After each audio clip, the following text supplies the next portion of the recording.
Hello student. So today's our lesson is class 4 SST chapter 3. So this is our new chapter. So in this chapter we know about the northern plains. So our last chapter we learn about our mountains. So and today's our chapter is northern plains. So in this chapter we know about the northern plains and about the rivers and crops, and this crops why that crop and river we found in this region. So and the important cities of northern plains. So firstly, a plain is a flat and level land. So we called a level land plants. Okay. Okay. So plants make excellent agriculture ground because of their flat terrain. Okay. So in India we have the northern plants and the western plants. So at first we know about the northern plains. So in this northern plain we see the Ganga, Indus and Brahmaputra rivers. So these three rivers, for these three rivers, the agriculture is excellent in this northern plain. So northern plains are the Indo-Gangetic plains are formed by the sediments brought down by the rivers. So Indus, Ganga and the Brahmaputra. Sand and salt are or alluvium makes the plain very fertile. So for this reason, agriculture are very useful thing of in this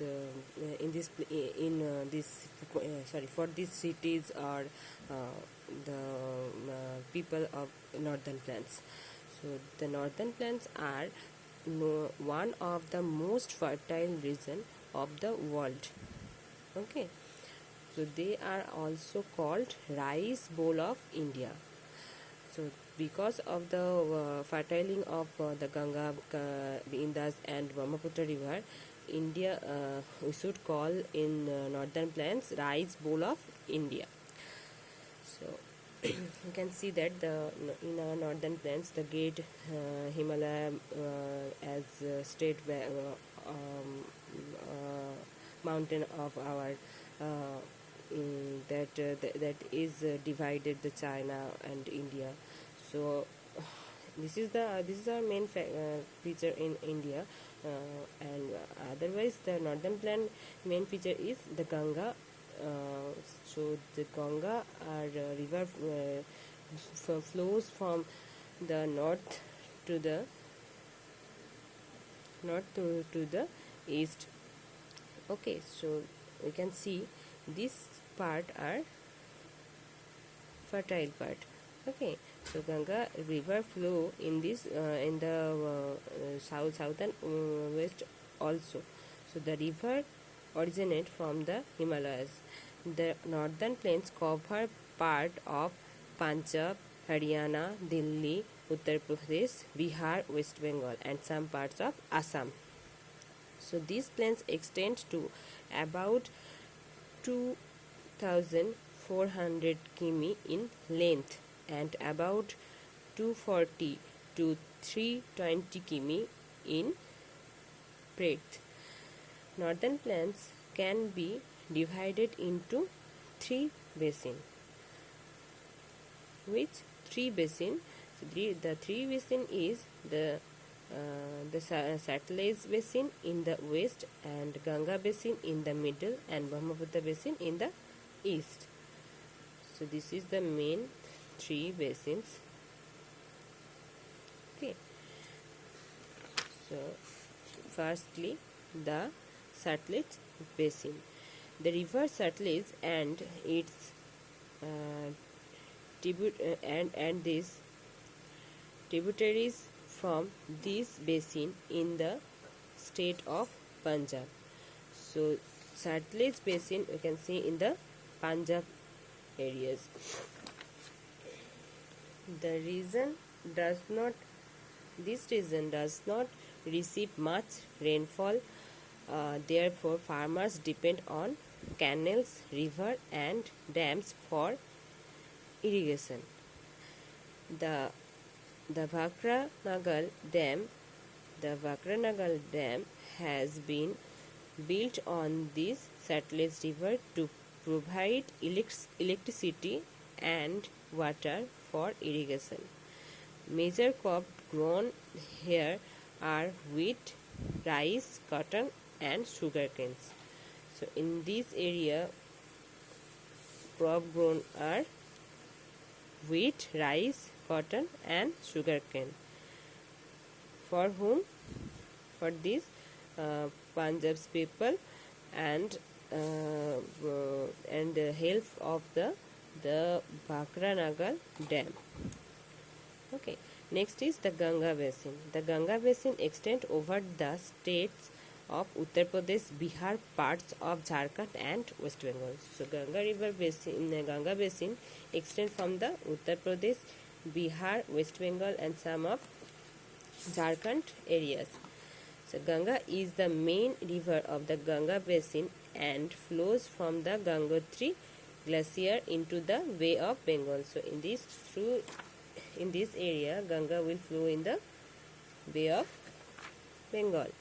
The Ganga flows from the mountain and enters the plain at Haridwar, where it joins into tributaries. The tributaries of the Ganga include Yamuna, Ghagra, Gandak, Kosi and Tista from the north and Chambal, Betwa, Son and Damodar from the south. Yamuna is an important tributary of Ganga and joins it at Allahabad. This confluence is called the Sangam. So for this river joined in this area, which river the tributaries of the Ganga including Yamuna, Ghaghara, Gandak, Kosi, Tista from the north and Chambal, Betwa, Son, Damodar from the south. Yamuna is an important tributary of Ganga and joins it at Allahabad. The confluence is called Sangam. So the Yamuna when joined into the Ganga in Allahabad, this point we called Sangam. Okay. On reaching West Bengal, the Ganga divides into the Hooghly and the Padma. So Ganga divides into two rivers in Hooghly and Padma. So Padma, you call it anything. Yamuna is the main branch of the Brahmaputra. Okay, so Yamuna is the main branch of the Brahmaputra in Bangladesh. At this stage, the Ganga and the Brahmaputra forms the world's largest delta called Sundarbans. So this is the picture of Sundarban. Okay, so at this stage, the Ganga and the Brahmaputra forms world's largest delta called Sundarban. The major crop grown here are rice, wheat, jute, sugarcane, as water is available in plenty. Okay. So next is the Brahmaputra Basin. The Brahmaputra River feeding the basin originates from Tibets. It flows eastwards through the state of Arunachal Pradesh. So Brahmaputra flows through the state of Arunachal Pradesh. The Brahmaputra then flow westwards through Assam before entering Bangladesh. So into the Brahmaputra goes through the Arunachal Pradesh by flowing in Assam and goes through into the Bangladesh. The Brahmaputra Basin receives heavy rainfall and sometimes floods during the monsoon season. So in Brahmaputra Basin, we can see the very heavy rainfall, and for this reason sometimes floods during in the monsoons. Crop like jute and rice are widely grown here. Tea plantation in the hilly areas of Assam are famous. So tea plantation are famous in the Assam for this reason, because of Brahmaputra. So next, so this is our the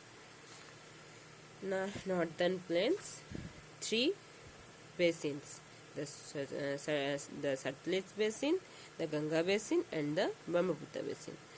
So today's this is our homework from the part. Okay. So next day we will learn about the life of northern plains. Okay. Stay home, stay safe. Thank you.